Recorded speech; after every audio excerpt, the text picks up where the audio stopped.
Welcome to the Chief Healthcare Officer podcast, where we explore global healthcare leadership and the future of care delivery.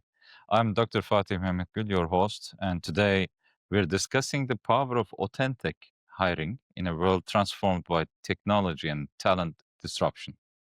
Joining me today is Gordon Andersen, founding partner of AGL Executive Search, a global expert in healthcare and medtech.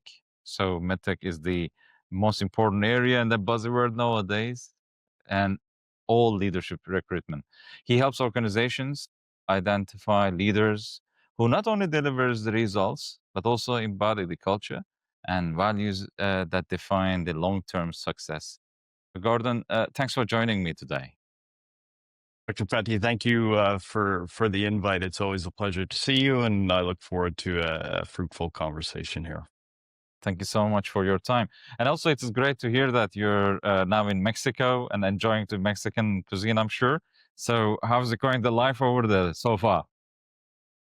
Yeah, it's been a fantastic ride. I mentioned to you that I met my wife a few years ago, and we got married in Mexico. It was a beautiful kind of beach wedding, and kind of the stuff that dreams are made of a little bit. So, couldn't be happier.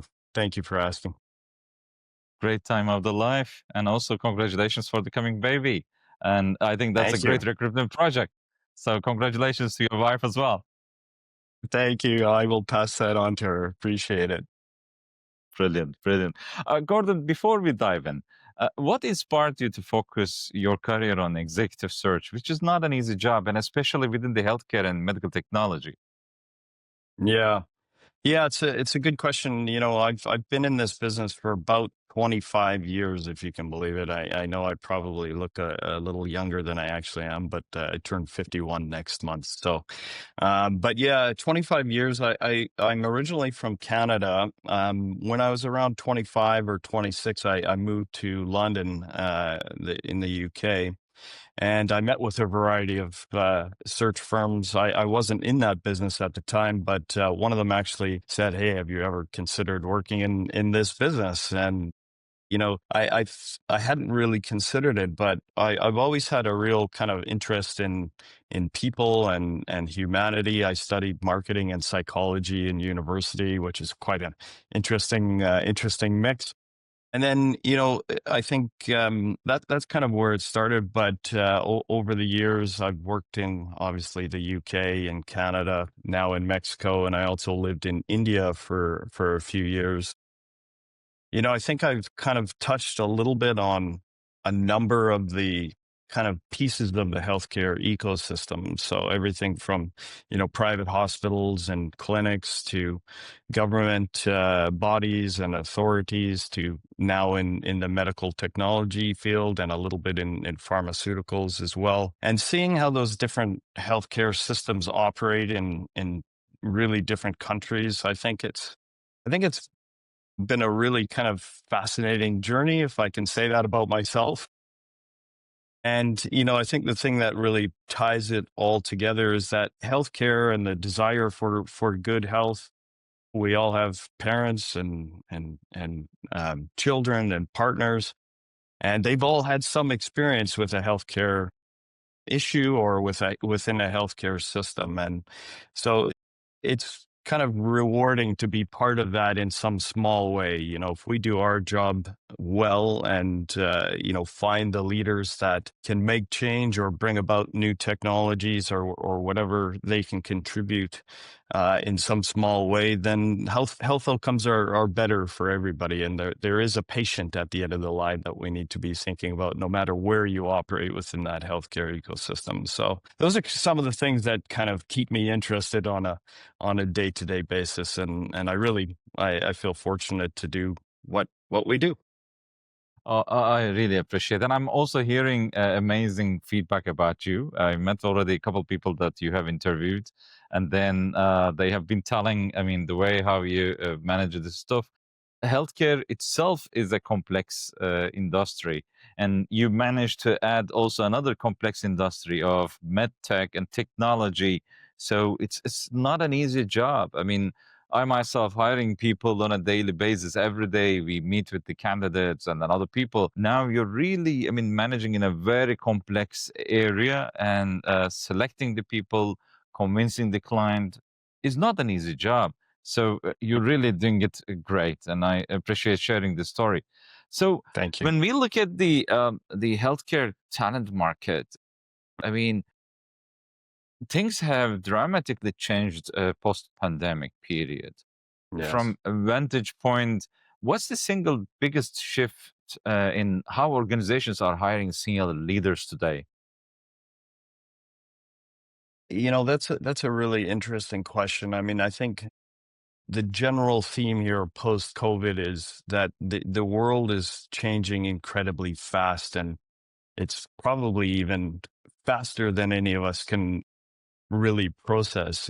I think what really was highlighted in the time of COVID was really around how quickly leaders needed to adapt to this evolving environment. And then, when I think about what's happening today, post COVID, with artificial intelligence, I mean, that is definitely kind of one of the biggest platforms that people are talking about. And it's really going to, reshape organizations, reshape how hiring is done. And I'm sure we're going to talk more about that. But, I think the biggest shift is really that leaders need to be comfortable leading in times of ambiguity. I think that's really kind of, I boil it down to the essence of what your question is. I think that is really what it is. You have all kinds of things like, artificial intelligence, geopolitical issues, social economic issues. People come from a variety of different backgrounds and worldviews. So how do you, as a leader, kind of unite people around a common goal in a very rapidly changing environment? It's a new challenge, I think, that is it's probably been there in some ways before COVID, but I think COVID really kind of brought that to the forefront. But I think the underlying purpose in healthcare, which is probably a little bit different than some other industries, is that, like we talked about in the earlier question, is that everybody has a personal experience in the healthcare system. Everybody relies on the healthcare system in some way, doctor, clinic, whatever it may be. And that is kind of the common goal that we need to be steering towards, is how can we make, humanity, healthcare, how can we bring that all together to have a healthier population around the world and in whatever country or whatever situation you find yourself in? So, yeah, that's what I think it is, anyways. Another thing, what I have noticed earlier, I mean, those CEOs and the leaders who actually managed the difficult times of COVID, right after the COVID, we have seen so many leadership changes as well. Do you think those COVID leaders got a burnout and then they had to leave and they couldn't adopt themselves? What was the main reason? We have seen so many leader changes. Large hospitals, they changed their CEOs, and it's not just happening in US. It's happening in Singapore. It's happening in India. It's happening in the Middle East. I think we are just trying to gear up on something, or do you think it was the time to reconsider their leadership? So I can see so many changes. Is it normal, expected change? I think the pandemic is truly a unique point in time. But I think what I would say is that, if you, to use a bit of an analogy here, if you're on a sports team and you keep kind of failing to win the championship, then maybe you need to take a step back and think about, you know, how you structured the team or what the goals of the organization are. I think there's some of that. I think for sure there was some burnout during COVID of leaders just being tested in different ways that they probably had never been tested before. So I think there was some of that for sure. But I think it's also organizations thinking about, how do we retool so next time something like this happens, or even something different, but something very large scale and dramatic? How are we prepared for that? So I think I think that's probably some of the driving forces behind why there has been so many leadership changes. Another thing maybe I can add, the priorities before COVID and after COVID has changed. So the Yes. priorities were different before the COVID time. And right after the COVID time, now you need to work on your digital transformation.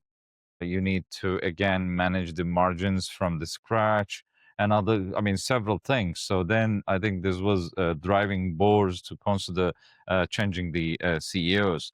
I mean, healthcare itself is a people business. I mean, you're the one driving this, and you know this much better than all of us.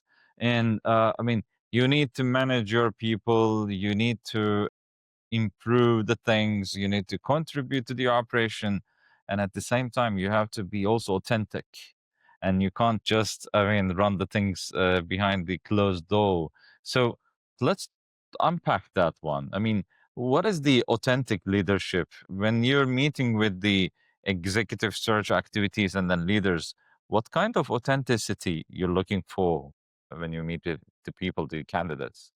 Yeah, and I think you and I had kind of exchanged a little bit on this before, but I think what as you can imagine, we talk to a huge variety of people in the kind of business that I'm in, and one thing that we see a lot of is, when we're sitting in an interview or even when we're meeting with potential candidates, you have a certain game face that people will put on in an interview.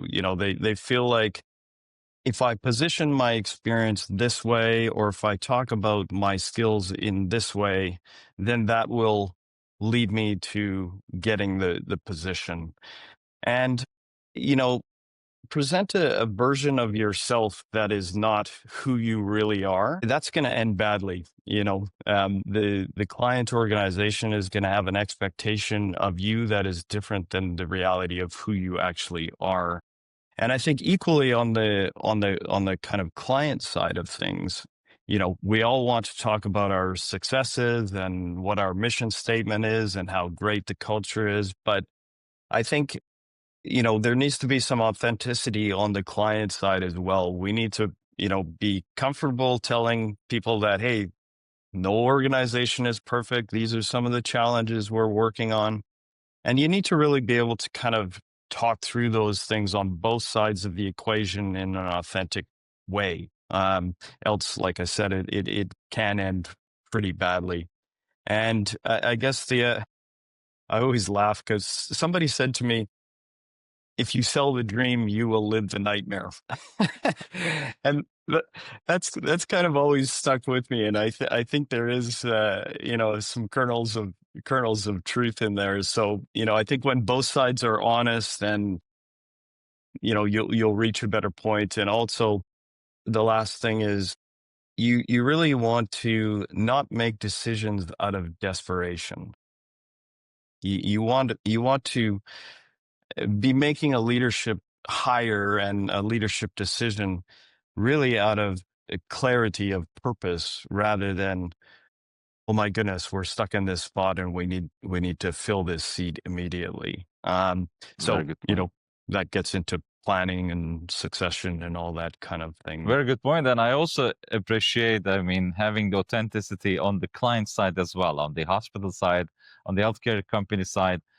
So authenticity is a two-way communication, not just one way. And I appreciate this approach. I mean, many people, when we talk about the authenticity, they always put the candidate under the spotlight, and then always the company is the best one. And I appreciate that. So I'm sure you're meeting with so many candidates. Can you give us a couple examples? I mean, on the paper, an amazing guy, an amazing leader, but when you meet, gosh, the nightmare comes. So, a couple examples. Yeah, yeah. And I thought about, how I can frame this in a way that makes sense. But I think what I would kind of point to is some themes that we see. From our perspective in the business that we run, and we work with a lot of private equity businesses, for example, and The traditional thinking is that, private equity is all about how do we get to an exit? How do we create value? And really, how do we increase EBITDA, right? I mean, those are the key drivers, and that is true still even in the healthcare market, as I'm sure you'll appreciate. But um, so sometimes we're in that scenario. We are looking at candidates that may be very commercially aggressive, may have a very good track record of, driving revenue growth, creating expansion within the business. But we do have to remember that we are in a healthcare business, and I keep going back to this, there is a patient at the end of the ecosystem wherever you're playing in that market.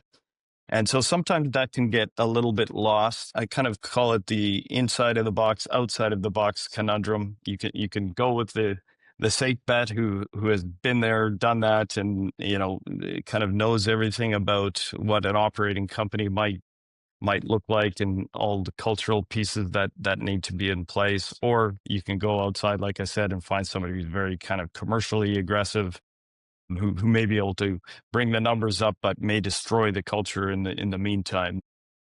It's a real delicate balance, and I think you don't want to go to either extreme. You don't want to hire just for the safest choice, but you also don't want to go all the way to the other side of the spectrum and hire purely for the boldest choice. You really kind of want to, like I said, you want to hire for what the purpose of the business is. And I think we would all agree that if you put the right team in place that is all kind of, aligned with what the vision of the business is, then hopefully the revenues will follow and your business will grow. Indeed, indeed. I mean, you have a difficult job, my friend. I mean, you really have to understand the client, and then you need to know their difficulties. And I hope all your clients will be transparent to you. Then you will be able to manage this accordingly. Last time when I had a discussion with another, great executive search leader, she was telling me that, there are some companies, they also like to hire people from another industry. And they kept telling that, you know what, hiring always from the healthcare, people are all bringing the same package. And now they're trying to hire someone from a digital startup or something and expect this person to change change the direction of our, ship of the healthcare. How do you see this? I mean, the cross-industry hirings, do you recommend? Are you also trying this? Yes, I would agree with that kind of in essence. When I think about again, pre-pandemic and post-pandemic, I think, if we can call it, the consumers of healthcare have different expectations today, right? I mean, they are really pressing that they want personalized healthcare at home, digitalization, all the things that are extremely relevant from a consumer perspective. And a consumer business model, speed, efficiency, again, access wherever you are. And I think there are some transferable skills from the tech industry or from the consumer industry into the healthcare space. I think I think that there needs to be a little bit of caution there, and remember that, buying an iPhone is not the same as having an auto injector. I mean, the stakes are so much higher in the healthcare system than they are in the consumer sector. So I would agree that it's good to look outside of the healthcare sector at other potential avenues to draw talent, but you need to proceed with a little bit of caution. That's where, really kind of getting that authentic discussion happening with the candidate to understand what their drivers and motivators are. Are they actually understanding what healthcare is about, and is that really where their interest is? It can be done, but yeah. And just one last piece on that, and particularly what I've noticed in Dubai and perhaps in maybe even in Saudi, but there can be a little bit of this chessboard effect where you see a CEO that's lived and worked in Dubai move from one organization to another organization, within the space of a year or 2 years. And so, how do you kind of get out of that loop? Well, you may need to look outside of the industry or outside of the geography or whatever it may be. So, yeah, I don't know if that totally answers your question, but hopefully it gives you a couple of You did, you things. did, you did, you did. Thanks so much. I mean, diversity is something that we always look for, but I think in healthcare hiring, we have to be, as you said, a bit more cautious because getting a leader from an aggressive industry may ruin the organization as well. Because healthcare organization is very much regulated, not that fast like others to change things, and you have to really be careful when you're making the changes, and you need to keep the culture inside as well because small changes may create big impact in the healthcare organization, and we don't want patients to lose their trust to the organization, and they still want to see some slow pace in changes. Some fast changes in the healthcare are not very much welcomed. That is what I say, and I totally agree with you. Hiring always from the same town, from the same country, might not be the best way to improve or change the things. And we may need to look at the Mexican market, maybe. I mean, get some guys here and then bring There some you go. diversity. Yeah, yeah, Gordon, very I good. was in Dubai for a conference last week, and Mm, one startup leader, actually CEO, approached to me, and then he showed the product. It was mind blowing. I mean, when I watched their demos and another thing. In fact, the week before, I read an article in Financial Times. It was saying that do we still need humans in the human resources department? So then the startup, actually company, they were in Germany and they were working in nursing hiring. And the way how they have created it is an AI based startup. And according to the CEO, they were interviewing around 1,000 nurses a day, and then they're creating amazing reports, massive. And then the AI can even look at the license and everything, and AI makes the interview 24 hours at any time, whenever you want. So I can see so many things are changing at the healthcare domain side. So how do you see these changes? I mean, I'm sure they're also coming to you for AI interviews and the others. How do you see these kind of changes in the hiring process? yeah, it's an interesting time. I mean, I probably get 2 or 3 emails a day from some AI service that is going to revolutionize my executive search business.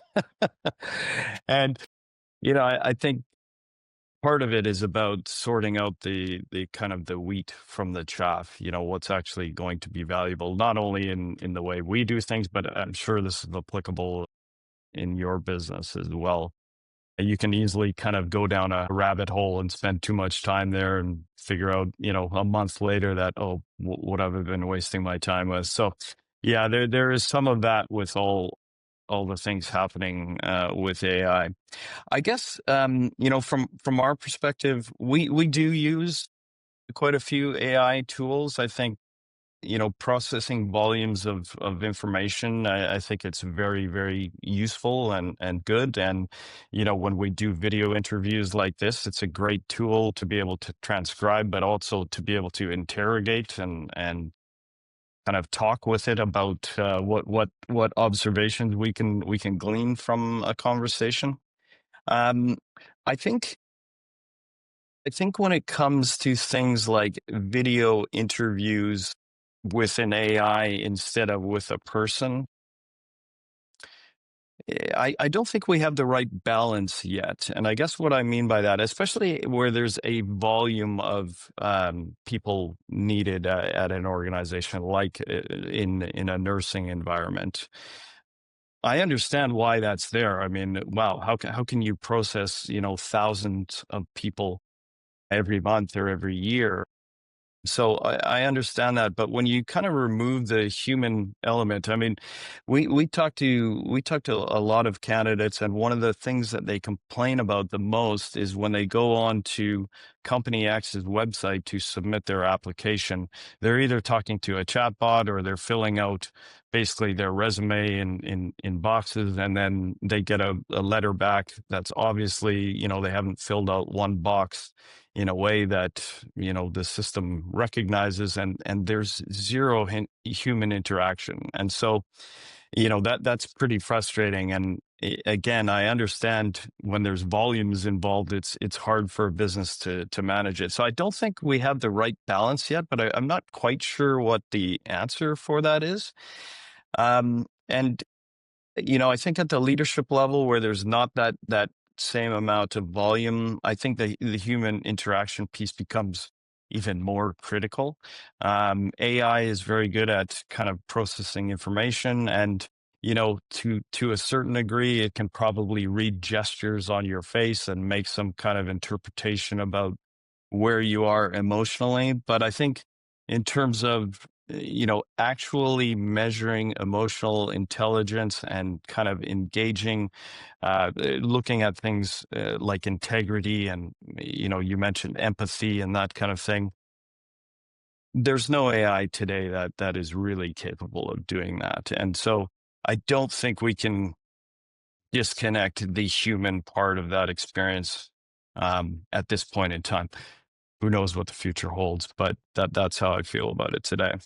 Well, before the COVID, if we look at it for the leadership hiring, we were always inviting people to the country and we were sending the ticket and we were meeting them at the airport and then getting the candidates and we were having a lunch, dinner. And sometimes we were asking, hey, why don't you come with your wife just to understand the family environment and the other thing?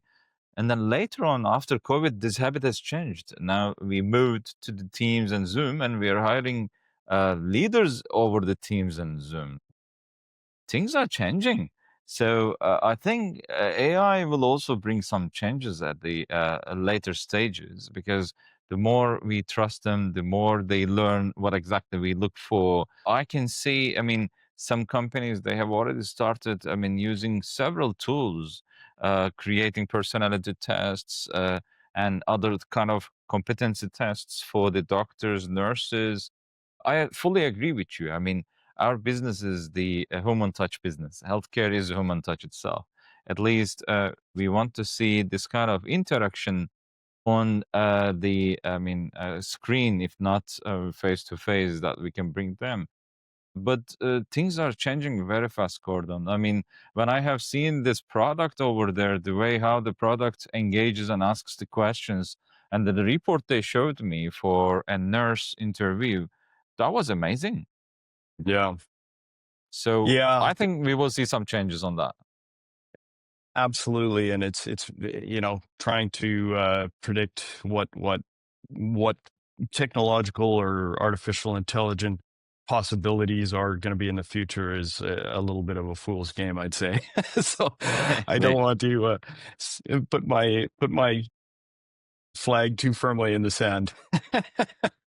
Fully agreed. Fully agree. So, Gordon, just before when we close, let us also discuss some challenges. You're spending so much time understanding the client, meeting with so many candidates, selecting some, getting this person on the job, and then all of a sudden we're hearing some engagement problems, something, and then all these efforts, it will be lost. So, what are those challenges? I'm hearing this kind of things. Is this the, I mean, engagement challenge? And how do you overcome for such things? And what other challenges do you have today in your area? Yeah. I think it probably ties back to some of the other things that we've talked about earlier in the discussion. But, and again, another kind of colloquialism, if I can put it that way, is, it's an old adage, but people don't quit their jobs, they quit their bosses. Maybe a better way of putting that is, people don't leave organizations because they're unhappy with their work necessarily. They're usually quitting for some kind of culture reason. And this is where we have to come back to the authenticity discussion, and both sides of the equation really need to be authentic. I think where we can see retention being an issue is when there aren't, really clearly defined mission from the board, clearly defined objectives as well. And, the other thing that we see a lot, and again, I think this probably ties back to that kind of chessboard analogy. We see also unfortunately, a lot of people move, for the promise of a better equity deal. That's actually more common than you would think, which is surprising because if you're enticed by an equity stake in a private equity backed business, and then you leave after 2 years because somebody gives you a slightly better deal, and you never see any of that materialize, and you never see the impact of your work, it makes me, that's something that we would definitely be digging into in an interview process. Are you concerned about the mission of the organization, or are we kind of riding the equity wave? These are some things that I think are fairly common. Leadership hiring is not an easy job. I mean, sometimes you can hire the doctors, nurses, and you feel the difficulty over there. But finding the right leader and getting the leader on board for a long period is the challenge. I mean, Yes. I'm managing multiple hospitals, and then looking for the candidates for the hospital director or the CEO, other positions. It's not an easy job, and you're taking really the difficult part.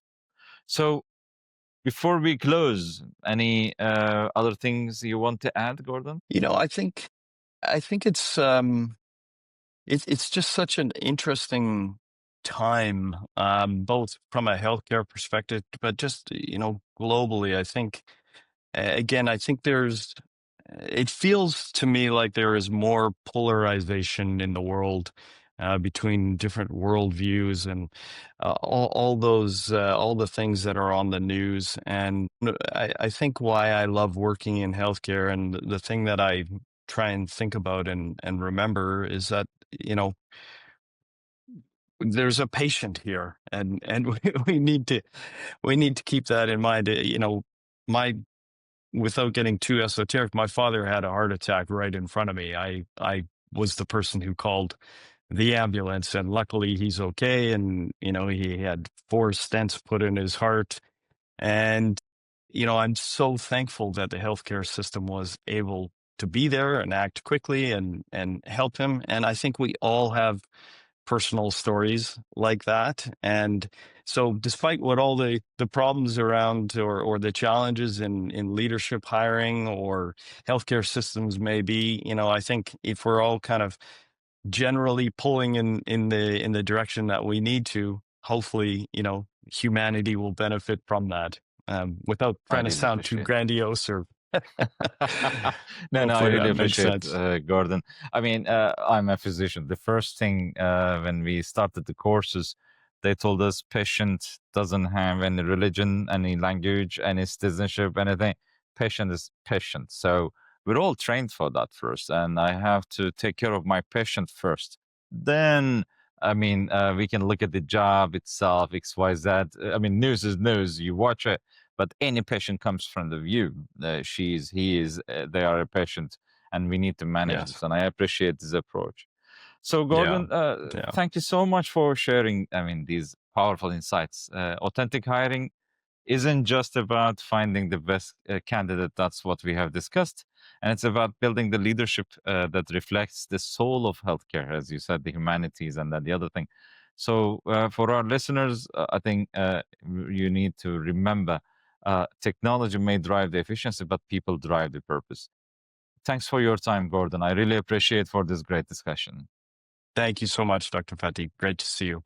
And next time, I think I should also invite you for the longevity discussion to explain us at 51 years old how to look as 30 over there.